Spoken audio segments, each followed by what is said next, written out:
I was playing with ChatGPT and I put in the opening scene of our movie. Didn't tell the studio I was doing this, but I put in the opening few pages. And then I said, can you please tell me what happens next? Oh no. And it said, I think 4 possible things happen next. And one of them was spot on. And I stopped. That's I gotta stopped. make you shiver. Yeah, I was like, okay, this is getting a bit too interesting now. How's it going there, citizens of the Reject Nation? It's your boy, Jonold, out here flying solo today in these cinema streets, quite literally. I tried to shoot this walking right out of the theater, and the security guard there said, nope, but you can shoot it by your car. So I set up a pretty decent shot by the car, only to get alley-ooped by a different security guard who said, it's time to go. So we're kicking it old school to talk about the creator, the new sci-fi action epic, co-written and directed by Gareth Edwards, who you may recall as the director of Rogue One, A Star Wars Story, Godzilla 2014, and a terrific little indie sci-fi flick from 2010 called Monsters. Check it out if you haven't. Leave a like on this video. In fact, leave a like for original sci-fi. That's what we're going to be talking about today. And speaking of talking, I am actually going to be lucky enough to be able to speak with director Gareth Edwards a couple days from when this is being recorded. So what's going to happen is actually I'm going to give you my initial thoughts here fresh out the theater as the movie is washing over me, and then we're going to go into the interview, see what the director himself has to say about the, process of bringing this all to life, and maybe see if any of what I got out of this is any way related to what he had in mind. Anyway, what is the creator about and how is the movie? Decades into the future, our worst fears have come to pass, and now a war rages between humans and robots with artificial intelligence. And amid that, a former soldier, John David Washington, is tasked with hunting down the AI's newly developed superweapon, only to discover that it is a robot in the form of a young girl. And I am almost at I'm kind of at a loss for where to begin. This is a whole lot of a movie. I made some notes here just to keep myself on track. I promise I'm not ignoring you. Because yeah, this movie can certainly be overwhelming at points, although not in a way I would necessarily say is bad. Just here in this moment, I find myself very much appreciating and admiring just the things the movie was going for, and quite often succeeding at. In front of and behind the camera, there's tons of great work and movie magic on display. I'm just kind of touched by its overall sense of heart. That was a particularly nice surprise, especially as represented in the relationship between its two central characters, Joshua and Alfie, John David Washington and Madeleine Yuna Voyles. When those two are together on screen, it is the heart and soul. They play off each other really naturally. And I think her performance in particular as this, supposed super weapon is just pitched so gracefully. I believed her as this self-aware robot. I believed her as just an actual kid. She choked me up. She made me laugh. I can't really overstate how striking her performance is. And it's to the director's credit also, because this is a juggling act of a very high order. This feels like it's attempting to be a bit of every kind of sci-fi movie all at once. Part sprawling action epic, part intimate character piece, part cyberpunk rumination on things like evolution and the nature of consciousness and free will and the mess of all those things. The interplay between humanity and machinery, empathy, etc. And it demonstrates the chops to be able to be all of those things and then some, though it does sort of feel like they were forced to maybe prioritize certain aspects over others in the editing room. With that, there are ways in which the film's reach can outweigh its grasp at times, or it can maybe feel a bit crammed. I can see some people really loving this. I can see other people maybe coming out a bit frustrated by some of the potential that feels maybe a little less developed or explored, or perhaps pared down in favor of a more agreeable runtime / MPAA rating in order to attract the kind of audience this needs to in order to make its budget back. It does feel a bit at odds with itself in that respect. Release the Edwards cut! But this to me does feel like a culmination of each of his features up till this point. Godzilla and Rogue One certainly, but very much Monsters as well, in the way that it really feels like you're out on the road in the thick of things, experiencing this world firsthand. Monsters does it with Mexico, and here you have, like Thailand and various other Eastern countries, kind of all over the globe. And the creator's future is really gorgeously shot and lived in. The blending of locations and designs and makeups and models and physical and visual effects, costumes, it's all impressively realized and effectively transportive. Solid Hans Zimmer score as well, and some pretty fun needle drops I wasn't expecting. This also reminded me of Monsters in that it clearly wanted to incorporate a more intimate and off-the-cuff approach to character development, which is definitely present here and exhilarating in fits and bursts, although it does feel like a certain amount of that maybe was pared down to the cutting room floor. This has one of those broadcasts kind of like you'd see in an Alien-type movie where it's people from across the spectrum, and they're all doing good work, but it can leave you craving a bit more when you have people like Gemma Chan or Allison Janney playing against type as a sort of gruff commanding officer, Ken Watanabe, Sturgill Simpson, Ralph Ineson. You really want to be able to soak up that ensemble, and I think certain roles can feel a bit slight or pared down at times. Blade Runner definitely feels like an inspiration for this. I was reminded of Neill Blomkamp kind of across that District 9 Chappie Elysium run. Also Leon the Professional, some iRobot. Tenet, if you want to talk about an archetypical protagonist. Various Vietnam War movies, Avatar, and I haven't seen it, but I'm going to go out on a limb and say that there's some Children of Men in here as well. If you like any of those movies, chances are you'll get something out of this. This also feels like a really cool video game at times. So yeah, a thick review for a thick movie, but I am very happy to see original sci-fi on this scale again, with as much vigor as this has, swinging for the fences as passionately as this is. It really gave me some things to chew on, multiple angles to look at it from, and I think that's part of what good sci-fi is supposed to do, along with transporting you and all that good stuff. It definitely felt to me like Gareth Edwards and his team really took this opportunity and went for it, and I will always take a film that's trying to do a whole lot over not much. Your enjoyment will depend on which of the films inside of the creator you most gravitate toward personally, but either way, I think if you're a sci-fi fan, this is definitely worth checking out and forming your own opinion of. But enough of my opinion. Let's see what the man himself has to say.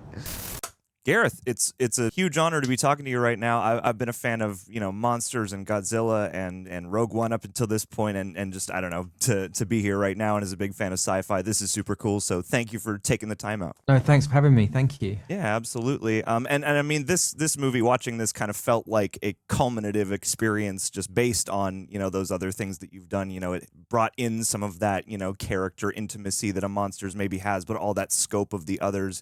Were you thinking about any of that, during the production and bringing all this stuff to life, or were you more about just pushing ahead and, figuring out what the next set of influences and inspirations would be? No, 1,000%. It was like, you grow up wanting to be a filmmaker, right? You're trying to get into, well, you think you're trying to get into Hollywood. And then what happens is your only way in is to make a film. And typically everyone's first film, they have to make for no money. Yeah. And then this weird thing happens, which is you make a film for no money, and it's actually a great experience. Like, sure, you have all this freedom and all this control. And then if you're very lucky like me, like I kind of won the lottery and I got to do like these big Hollywood films, and there's amazing things to doing that by a mile. Like, you get this massive canvas, you get big theatrical releases, you can kind of do anything you want. But there's things that you did when you had no money that was super easy that now you can hardly even do when you've got like a massive crew and millions of dollars. It's like, it's basically whatever is easy and hard with one, you swap them over for the other. Okay. And so I spent a lot of time after Star Wars going, how do you try and get both of these like, how do you get all the positives of no money in an independent film and all the positives of a giant blockbuster? And how do you make a film that includes both? And so this whole thing was an exercise in doing things differently, trying to reinvent the wheel, and because of new technology and new camera equipment, we kind of, instead of doing everything against green screen, we went to 8 different countries around the world. We went to the Himalayas and volcanoes in Indonesia and Tokyo and Thailand, Cambodia, and shot this movie. We traveled 10,000 miles, 80 different locations, blah, blah, blah, blah. Yeah. And you then really feel those places. Yeah, because when some people talk about world building and go, how did you make a world realistic or whatever? Like, the big trick is go to the world, right? Like that, it's already there. Like all the crazy, random, chaotic details, they're all there. Just go shoot the world and then add in the science fiction, and it feels so much better. And so kind of try to do that. Yeah, absolutely. And I mean, this has that aspect of, there's the tension of everyone's racing kind of towards a central point, and you have, this sort of road movie unfolding, and at the center of all of that is this intimately developing story between Joshua, the John David Washington character, and Alfie. And I got to ask, how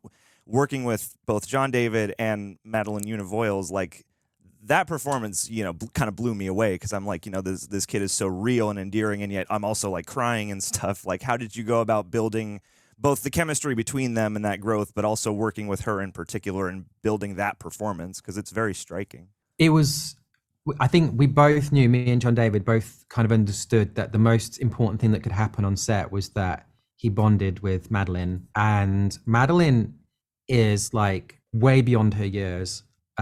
She is like a reincarnated adult or something. Like, I don't quite understand how she's such a great actress so young. And so as a result, it takes a lot to become Madeleine's friend. Like she won't let you in easily, right? She's very, keeps herself to herself. She's very shy. And so we tried really hard for John David to become close friends with her. And God bless him, he got in there somehow and they became inseparable. Yeah. And it was kind of hilarious to watch because we'd do takes, and the second the take was over, actors, like they do, they go off to the corner and they go trying to stay in the zone, and if it's an emotional scene or something, they're just trying to just stay, like, as people are moving lights, whatever's going on. And Madeleine would go up to him and hold his hand and just like talk about her toy or something, and he's like, oh really? And he's like being really nice to her and everything, like a big brother or something. And I'm like, oh, poor John David. But it really helped. Yeah. It really helped their dynamic on screen. They were inseparable. And it was Madeleine's birthday just a few days ago. Oh. And so me, John David, and her family, we went to Disneyland, and it was so cool. And again, they were just, the whole time, it was just like being back on set. Like, she was beaming. It was a very high stakes Disneyland trip then. Yeah. It was a mini version of The Creator. Yeah. Like, got to get her to Galaxy's Edge right away. Yeah, we did go there actually. Yeah, I believe it. No, and I mean, this is an interesting kind of moment to be releasing a film like this, and I have to imagine that you've been, working on it and building it for a long time. But now we're in this moment where AI is like the forefront of the cultural conversation, and granted, it's a different iteration. But does that have any sort of resonance with you? Does this feel like, wow, we couldn't have lucked out with a better moment for this, or is it kind of arbitrary? No, we totally lucked out. Thankfully, the Robo-apocalypse is, I think, scheduled for November. Sure. So we've got a good month of at this theatrical release until like they take over the world. Yeah. So we got lucky, but no, it was when I was kind of coming up with this, it was a distant dream. It was like flying cars or living on the moon. It wasn't supposed to be happening right now, and so it's very surreal. I even actually, I was playing with ChatGPT and I put in the opening scene of our movie. Like, I gave it this, I didn't tell the studio I was doing this, but I put in the opening few pages, the first scene. And then I said, can you please tell me what happens next? Oh no. And it said, I think 4 possible things happen next. And one of them was spot on. And it was quite shocking. And it was like, okay, all right. And I stopped. That's gotta make you shiver. Yeah, I was like, okay, this is getting a bit too interesting now. Yeah, I believe it. Well, I mean, our time has come to an end. I'm sad to say I have a million questions I would love to ask you. But again, I really appreciate you taking the time. And it's, again, really cool to see a movie on this scale that does seem authentically concerned with being both, a touching character piece with, ideas, and also something action-packed and thrilling and scopic and all that stuff. So I'm inspired. And I really appreciate you for chatting with me today. Thanks, man. Thank you. Thank you so much. Yeah. Looking forward to whatever's next. Cheers. Cheers. Appreciate you.